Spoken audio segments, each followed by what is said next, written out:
ವರ್ಷಾಂತ್ಯದ ಪ್ರದರ್ಶನ ಒಂದು ವೇದಿಕೆ ಮಾತ್ರವಲ್ಲ, ಇದು ನಂಬಿಕೆ, ಶ್ರಮ ಮತ್ತು ಸಹಕಾರದಿಂದ ರೂಪುಗೊಂಡ ಒಂದು ಜೀವಂತ ಕಥೆ.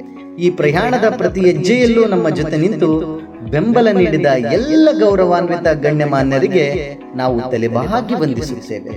ದೂರದಿಂದ ನೋಡದೆ ಹತ್ತಿರದಿಂದ ಅರಿತು ಸರಿಯಾದ ಸಮಯದಲ್ಲಿ ಸರಿಯಾದ ಮಾರ್ಗದರ್ಶನ ತೋರಿಸಿದ ನಮ್ಮ ಅಧಿಕಾರಿ ವರ್ಗದವರ ಮಾರ್ಗದರ್ಶನ ಈ ಕಾರ್ಯಕ್ರಮಕ್ಕೆ ದಿಕ್ಕು ನೀಡಿತು. ಈ ಯೋಜನೆ ಕಾಗದದಲ್ಲಿ ಉಳಿಯದೆ ಭೂಮಿಯ ಮೇಲೆ ನಡೆಯುವಂತೆ ಮಾಡಿದ ನಮ್ಮ ಅನುಷ್ಠಾನ ಅಧಿಕಾರಿಗಳ ಶ್ರಮ ಅತ್ಯಂತ ಮಹತ್ವದ್ದು. ಹಾಗೆಯೇ ಅನುಷ್ಠಾನ ಅಧಿಕಾರಿಗಳ ಹಾಗೂ ಎಲ್ಲ ಗೌರವಾನ್ವಿತ ಗಣ್ಯರ ಮನಸ್ಸಿನ ಮಾತು ನಿಮ್ಮ ಮುಂದೆ ಇದೆ. ಸಂಸ್ಥೆಯ ಸಂಯುಕ್ತ ಆಶ್ರಯದಲ್ಲಿ ಕೊಪ್ಪಳ ಜಿಲ್ಲೆಯಾದ್ಯಂತ 4ನೇ ತರಗತಿಯಿಂದ ಹಿಡಿದು 8ನೇ ತರಗತಿಯ ವಿದ್ಯಾರ್ಥಿಗಳಿಗೆ, ಅದರಲ್ಲೂ ವಿಶೇಷವಾಗಿ ಗಣಿತ ವಿಷಯಕ್ಕೆ ಸಂಬಂಧಪಟ್ಟಂತೆ ಸಹವರ್ತಿ ಎನ್ನುವ ಕಲಿಕಾ ಪರಿಕಲ್ಪನೆಯನ್ನು ಅನುಷ್ಠಾನ ಮಾಡ್ತಿರ್ತಕ್ಕಂಥದ್ದು. ಈ ಪರಿಕಲ್ಪನೆಯ ಮೂಲಭೂತವಾಗಿರ್ತಕ್ಕಂಥ ಅಂಶ ಏನಂತಂತಂದರೆ, ವಿದ್ಯಾರ್ಥಿಗಳ ಪೀರ್ ಗ್ರೂಪ್ ಅಂತ ಏನು ಕಲಿತೀವಿ, ಆ ಪೀರ್ ಗ್ರೂಪ್ ಒಳಗೆ ಕಲಿಕೆಯಲ್ಲಿ ಮುಂದಿರ್ತಕ್ಕಂಥ ವಿದ್ಯಾರ್ಥಿಗೆ 2 ರಿಂದ 3 ಅವರ ಸಹವರ್ತಿಗಳನ್ನ, ಸ್ನೇಹಿತರನ್ನ, ಕಲಿಕೆಯಲ್ಲಿ ಹಿಂದುಳಿರ್ತಕ್ಕಂಥವ್ರನ್ನ ಗುರುತಿಸಿ ಅವ್ರ ಜೊತೆಗೆ ಅವ್ರನ್ನ ಕಂಬೈನ್ ಮಾಡಿ ಕಲಿಸೋದ್ರಿಂದ ತನ್ನ ಸಹವರ್ತಿಗಳ ಗುಂಪಿನಲ್ಲಿ ಕಲಿಕೆ ಮಾಡಿಸ್ಬೇಕು ಅನ್ನೋದು ಈ ಕಾರ್ಯಕ್ರಮದ ಭಾಳ ಪ್ರಮುಖವಾಗಿರ್ತಕ್ಕಂಥ ಉದ್ದೇಶ ಇದೆ. ಸೊ ಈ ವಿಷಯವಾಗಿ ಅಂತಂದ್ರೆ ನೀವು ಗುಂಪು ಬಂದಾಗ ನಿಮ್ಮ ವಿಷಯ ಅವ್ರಿಗೆ ಹಂಚ್ಕೊಳ್ತೀರಿ, ಅವ್ರ ವಿಷಯ ನೀವು ಹಂಚ್ಕೊಳ್ತೀರಿ ಅಂದಾಗ ಮಾತ್ರ ಏನಾಗುತ್ತೆ ಅಂದ್ರೆ ಒಂದು ಗಟ್ಟಿ ಓದು, ಒಂದು ಗಟ್ಟಿ ಕಲಿಕೆ ಆಗುತ್ತೆ. 9 18 2 10 20 2 20. ಈ ಇನ್ವಾಲ್ವ್ ಸಂಸ್ಥೆ ಹೆಸರಿನಲ್ಲೇ ಇರುವಂತೆ ನಮ್ಮ ಎಲ್ಲ ಮೇಲಾಧಿಕಾರಿಗಳನ್ನು ಸಂಪೂರ್ಣ ತರಬೇತಿಯಲ್ಲಿ ಇನ್ವಾಲ್ವ್ ಮಾಡಿಕೊಂಡು 4ರಿಂದ 8ನೇ ತರಗತಿ ಓದತಕ್ಕಂಥ ಮಕ್ಕಳಿಗೆ ಈ ಸಹವರ್ತಿ ಕಲಿಕೆ ಅತ್ಯಂತ ಪರಿಣಾಮಕಾರಿಯಾದಂಥ ಒಂದು ಬೋಧನಾ ಪದ್ಧತಿ ಆಗಿರೋದ್ರಿಂದ ಇಲ್ಲಿ ಕಲಿಕೆಯಲ್ಲಿ ಮುಂದುವರೆದಿರ್ತಕ್ಕಂಥ ಮಗುವನ್ನು ನಾವು ಬಳಸಿಕೊಂಡು ಯಾರು ಕಲಿಕೆಯಲ್ಲಿ ಹಿಂದುಳಿದಿರ್ತಾರ ಅಂಥ ಮಕ್ಕಳನ್ನ ಒಗ್ಗೂಡಿಸಿಕೊಂಡು ತಂಡಗಳನ್ನಾಗಿ ನಾವು ಬೋಧನೆ ಮಾಡಿದಾಗ ಆ ಬೋಧನೆ ಮೂಲಕ ಮಕ್ಕಳಿಗೆ ಕಲಿಕೆಯು ಭಾಳ ಸಂತಸದಾಯಕ ಆಗುತ್ತೆ ಮತ್ತು ಕಲಿಕೆಯು ಭಾಳ ಶಾಶ್ವತವಾದ ಕಲಿಕೆ ಆಗುತ್ತೆ. ಹಾಗೂ ಮಕ್ಕಳು ಪ್ರತಿಯೊಬ್ಬ ಮಗುವಿನಲ್ಲಿ ನಾಯಕತ್ವ ಗುಣ ಬೆಳೀತೈತಿ. ಆಮೇಲೆ ಪ್ರತಿಯೊಬ್ಬ ಮಗುವಿನಲ್ಲಿ ನಾಯಕತ್ವ ಗುಣ ಬೆಳೆಯೋದ್ರೊಂದಿಗೆ ಸಮಸ್ಯೆಗಳನ್ನು ಪರಿಹರಿಸಿಕೊಳ್ತಕ್ಕಂಥ ಪರಿಹಾರ ನೀಡತಕ್ಕಂಥ ಸಾಮರ್ಥ್ಯ ಕೂಡ ಮಕ್ಕಳಲ್ಲಿ ಬೆಳೀತಿದೆ ಅಂತಕ್ಕಂಥದ್ದು. ಈ ಮಗು ಕೇವಲ ಗಣಿತ ವಿಷಯವಷ್ಟೇ ಅಲ್ಲದೆ ಬೇರೆ ಬೇರೆ ವಿಷಯಗಳಿಗೂ ಸಹ ತಾನು ಸಹವರ್ತಿಗಳೊಂದಿಗೆ ಕಲಿಸಲಿಕ್ಕೆ ಒದಗಿ ಬರುವಂತಹ ಒಂದು ಅವಕಾಶಗಳನ್ನು ತಮ್ಮಷ್ಟಕ್ಕೆ ತಾವೇ ಸೃಷ್ಟಿಸಿಕೊಂಡಿರುವಂಥದ್ದು.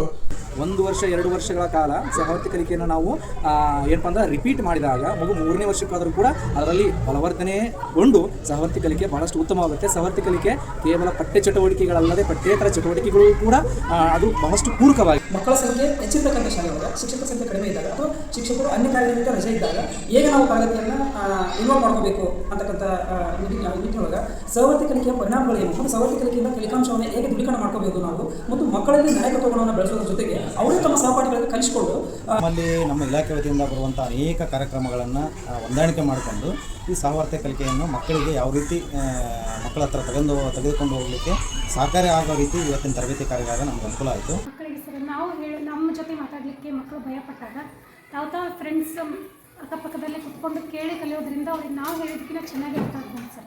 ಅಥವಾ ಅವ್ರ ಸಮಸ್ಯೆ ಏನಿರುತ್ತೋ ಅದು ಲೀಡ್ರಿಗೆ ಚೆನ್ನಾಗಿ ಅರ್ಥ ಆಗುತ್ತೋ ಅದು ನಮಗೆ ಹೇಳಿದಾಗ ನಾವು ಅದನ್ನು ಪರಿಹಾರ ಮಾಡ್ತೀವಿ. ಈ ಕ್ಲಾಸಲ್ಲಿ ಸ್ವಲ್ಪ FLN ಮಕ್ಕಳು ಜಾಸ್ತಿ ಇದ್ರು ಸರ್. ನಾವು ನಂಬರಿಂದ ಶುರು ಮಾಡಿದ್ವಿ. ಈಗ ಆಲ್ಮೋಸ್ಟ್ ಎಲ್ಲ ಮಕ್ಕಳು ನಂಬರು, ಮಗ್ಗಿಗಳು, ಸಂಕಲನ, ವ್ಯವಕಲನ, ಗುಣಾಕಾರ, ಭಾಗಾಕಾರ, ಕೆಲವು ಮಕ್ಕಳು ಭಾಗಾಕಾರ ಬರೋದು ಸರ್. ಆಲ್ಮೋಸ್ಟ್ ಎಲ್ಲ ಮಕ್ಕಳು ಮಾಡ್ತಾಯಿದ್ದಾರೆ. ಅದರಿಂದ ನಮಗೆ ಮೇನ್ ಸ್ಟ್ರೀಮಿಗೆ ತೊಗೊಂಬರ್ಲಿಕ್ಕೆ ಮಕ್ಕಳಿಗೆ ಭಾಳ ಅನುಕೂಲ ಆಗುತ್ತೆ ಸರ್. ಮಕ್ಕಳೇ ತಮ್ಮ ಜವಾಬ್ದಾರಿಯನ್ನು ತೆಗೆದುಕೊಂಡು ಅಲ್ಲಿ ಮುಖಂಡರಾಗಿ ಅಥವಾ ಲೀಡರ್ಗಳಾಗಿ ಅವ್ರು ಏನು ಮಾಡ್ತಿದ್ರೆ ಇಡೀ ಟೀಮ್ನ ಲೀಡ್ ಮಾಡ್ಕೊಳ್ತಾ ಬರದೇ ಇರೋವಂಥ ವಿದ್ಯಾರ್ಥಿ ಅಂದರೆ FLN ಮಕ್ಕಳಾಗಿರ್ಬೋದು, ಕಲಿಕೆಯಲ್ಲಿ ಹಿಂದುಳಿದ ಮಕ್ಕಳಿಗೆ ತಾವೇ ಏನು ಲೆಕ್ಕಗಳನ್ನು ಹೇಳ್ಕೊಡೋದ್ರ ಮೂಲಕ ಅವ್ರಿಗೂ ಏನಾಗುತ್ತೆ ಜ್ಞಾನದ ಹೆಚ್ಚಳ ಆಗುತ್ತೆ. ಮತ್ತು ಜೊತೆಗಿದ್ದವ್ರನ್ನು ಕೂಡ ತಮ್ಮ ಜೋಡಿ ವಿದ್ಯಾಭ್ಯಾಸದಲ್ಲಿ ಪ್ರಗತಿಯನ್ನು ಮೂಡಿಸಲಿಕ್ಕೆ ಸಾಧ್ಯ ಆಗುತ್ತೆ. ಒಂದು ಜಾಣ ವಿದ್ಯಾರ್ಥಿ ಜಾನ್ವಿ ಅನ್ನೋ ಹುಡುಗಿಗೆ ಅವರಿಗೆ ತಿಳಿಸ್ಕೊಡು ಅಂತ ಹೇಳಿಕೊಟ್ಟು ನಾನು ಲೀಸರ್ ಬೆಲ್ಲಲ್ಲಿ ನಾನು ವರ್ಕನ್ನು ಮಾಡ್ತಾ ಇದ್ದೆ. ಆ ಹುಡುಗಿ ಒಂದು ಹಾಫ್ ಆನ್ ಅವರ್ ತನಕ ಆ ಹುಡುಗಿಗೆ ಪ್ರಾಕ್ಟೀಸ್ ಮಾಡಿಸಿದ್ದಾಳೆ. ಆ ಹುಡುಗಿ ಕಲ್ತಿಲ್ಲ. ಆ ಹುಡುಗಿ ಕಲೀಲಾರ್ದಾಗ ಇವಳು ಸ್ವಲ್ಪ ಏನೋ ಈ ಥರ ಹೊಡೆದು ಹೇಳಿದ್ದಾಳೆ. ಕಲ್ತಿದ್ಯಾ ಅಂದರೆ ಆ ಹುಡುಗಿ ಕಲೀಲಾರ್ದ ಹುಡುಗಿ ಹೇಳ್ತು ಟೀಚರ್ ನನಗೆ ಜಾನ್ವಿ ಹೊಡೆದ್ಲು ಅಂತ. ಈ ಹುಡುಗಿನೂ ಅಳ್ತಾ ಇದ್ಲು, ನೀನೇ ಕಲ್ತಾ ಇದೆಯೇ ಅಂತ ಕೇಳಿದೆ. ಅವಳು ಹೇಳಿದ್ಲು ಟೀಚರ್ ಅಷ್ಟೊತ್ತಿಂದ ಹೇಳ್ಕೊಡ್ತಿದ್ದೀನಿ, ಕಲಿತಾನೇ ಇಲ್ಲ ಇವಳು, ತಿಳ್ಕೊತಿಲ್ಲ, ಅದಕ್ಕೆ ನನಗಳು ಬರ್ತಿದೆ ಅಂದೆ. ಅವಾಗ ನಾನು ಜಸ್ಟ್ ಮಕ್ಕಳ ಜೊತೆ ಇಂಟ್ರ್ಯಾಕ್ಟ್ ಮಾಡಿದೆ. ನೋಡಿರಿ ಕ್ಲಾಸಲ್ಲಿ 20 ಜನ ಮಕ್ಕಳು ಇರ್ತಾರೆ, ಎಲ್ಲರಿಗೂ ನಾವು ದಿನ ಹೇಳ್ಕೊಡ್ತಾ ಇರ್ತೀವಿ. ಕಲೀಲಿಲ್ಲ ಅಂದರೆ ಈಗ ನಿನಗೆ ಹೇಗೆ ದುಃಖ ಆಗಿದೆ ನೋಡು ಒಬ್ಬಳೇ ಕಲ್ತಿಲ್ಲ ಅಂದರೆ ಆ ರೀತಿ ನಮಗೂ ದುಃಖ ಆಗುತ್ತೆ. ಆದರೆ ಈ ರೀತಿ ನಿಜವಾಗ್ಲೂ ಸಹವರ್ತಿ ಕಲಿಕೆಯಿಂದ ಒಂದು ಎಕ್ಸ್ಪೀರಿಯೆನ್ಸು ಮಕ್ಕಳು ನಮ್ಮ ಪ್ಲೇಸಲ್ಲಿ ಇರೋದ್ರಿಂದ ನಮ್ಮ ನೋವು ಏನನ್ನೋದು ಮಕ್ಕಳಿಗೂ ಗೊತ್ತಾಗುತ್ತೆ. ತಮ್ಮ ನಾಲೆಜನ್ನು ಶೇರ್ ಮಾಡೋದ್ರಿಂದ ತಮ್ಮ ನಾಲೆಜು ಬೆಳೆಯುತ್ತೆ, ಆಮೇಲೆ ಕಲಿಲಾರ್ದಾಗ ಅವ್ರಿಗೂ ದುಃಖ ಆಗುತ್ತೆ ಅನ್ನೋದನ್ನು ನಾನು ಮಕ್ಕಳ ಅನುಭವದಿಂದ ನಾನು ಕಂಡುಕೊಂಡೆ. ರಿಯಲಿ ಸಹವರ್ತಿ ಕಲಿಕೆ ಇದೊಂದು ಎಫೆಕ್ಟಿವ್ ವಿಧಾನ ಆಗಿದೆ. ನಾವು ಕಳೆದ ವರ್ಷದಿಂದ ಈ ಸಹವರ್ತಿ ಕಲಿಕೆಯನ್ನು ಮಕ್ಕಳಲ್ಲಿ ಡೆವಲಪ್ ಮಾಡಿದ್ದೇವೆ. ಟೀಚರ್ ಇಲ್ಲದೇ ಇರ್ತಕ್ಕಂಥ ಒಂದು ಕೊರತೆಯನ್ನು ನೀಗಿಸ್ದಂಗೆ ಆಗುತ್ತೆ. ಟೀಚರ್ ಇಲ್ಲ ಅಂದ ಪಕ್ಷದಲ್ಲಿ ಮಕ್ಕಳು ಏನು ಮಾಡ್ತಿರ್ತಾರೆ, ಹೊಡೆದಾಡೋದು ಬಡ್ದಾಡೋದು ಈ ರೀತಿ ಮಾಡ್ತಾ ಇರುತ್ತೆ. ಇಲ್ಲಿ ಟೀಚರ್ ಇಲ್ಲ ಅಂದಾಗ ಅವ್ರು ಗುಂಪು ಕೂತ್ಕೊಂಡು ಮಾಡೋದ್ರಿಂದ ಅಲ್ಲಿ ಯಾವುದೇ ರೀತಿಯ ಸಮಸ್ಯೆಗಳು ಕಾಣಲ್ಲ ಅಂತ ನಾನು ಹೇಳಲಿಕ್ಕೆ ಇಷ್ಟಪಡ್ತೇನೆ. ಬರ್ತಾ ಇದೆ.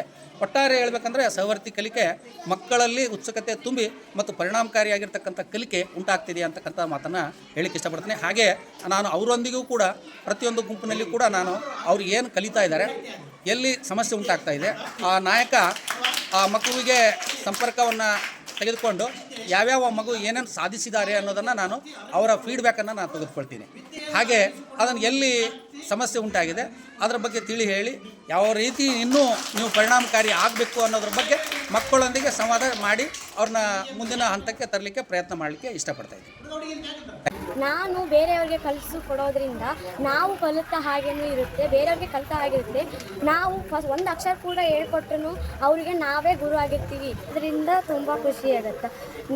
ಈಗ ಬೇರೆ ಓದೋರಿಗೆ ಮರ್ಯಾದೆ ಕೊಡಲ್ಲಲ್ಲ, ಈಗ ಅವರಿಗೂ ನಮಗೂ ಮರ್ಯಾದೆ ಸಿಗಲಿ, ಅವ್ರಿಗೂ ಮರ್ಯಾದೆ ಸಿಗಲಿ ಅನ್ನೋ ಒಂದು ಕಾರಣ, ಮತ್ತು ಅವ್ರು ಕಲೀಲಿ ಅನ್ನೋ ಒಂದು ಕಾರಣ. ಮಕ್ಕಳ ಕಣ್ಣಲ್ಲಿ ಕನಸು ಮೂಡಿಸಿ ಕಲಿಕೆಯನ್ನ ಜೀವಂತವಾಗಿಸಿದ ನಮ್ಮ ಶಿಕ್ಷಕರು, ನೀವು ಈ ಪ್ರಯಾಣದ ಹೃದಯ. ಮಳೆ ಬಂದ ದಿನಗಳಲ್ಲೂ, ಸವಾಲು ಎದುರಾದ ಕ್ಷಣಗಳಲ್ಲೂ ನಿಮ್ಮ ನಂಬಿಕೆ ಕುಗ್ಗಲಿಲ್ಲ, ನಿಮ್ಮ ಸಮರ್ಪಣೆ ತಗ್ಗಲಿಲ್ಲ. ಈ ಯಶಸ್ಸು ಒಬ್ಬರದಲ್ಲ, ಇದು ಒಟ್ಟಾಗಿ ನಡೆದ ಆದಿಯ ಫಲ. ನೀವು ನೀಡಿದ ಸಮಯ, ಶ್ರಮ ಮತ್ತು ಅಡಗಿರುವ ತ್ಯಾಗಗಳಿಗೆ ಪದಗಳು ಸಾಲದು. ಆದರೂ ಹೃದಯದಿಂದ ಹೇಳುತ್ತೇವೆ, ನೀವು ಇಲ್ಲದೆ ಈ ಪ್ರಯಾಣ ಸಾಧ್ಯವಾಗುತ್ತಿರಲಿಲ್ಲ. ಈ ಕಲಿಕಾ ಪ್ರಯಾಣದ ಅವಿಭಾಜ್ಯ ಭಾಗವಾಗಿದ್ದಕ್ಕೆ, ನಮ್ಮ ಜೊತೆಗೆ ನಿಂತಿದ್ದಕ್ಕೆ, ನಮ್ಮ ಕನಸುಗಳನ್ನು ಸಾಕಾರಗೊಳಿಸಿದ್ದಕ್ಕೆ, ನಮ್ಮನ್ನು ನಂಬಿದ್ದಕ್ಕೆ ಹೃದಯಪೂರ್ವಕ ಧನ್ಯವಾದಗಳು. ನಮಸ್ಕಾರ.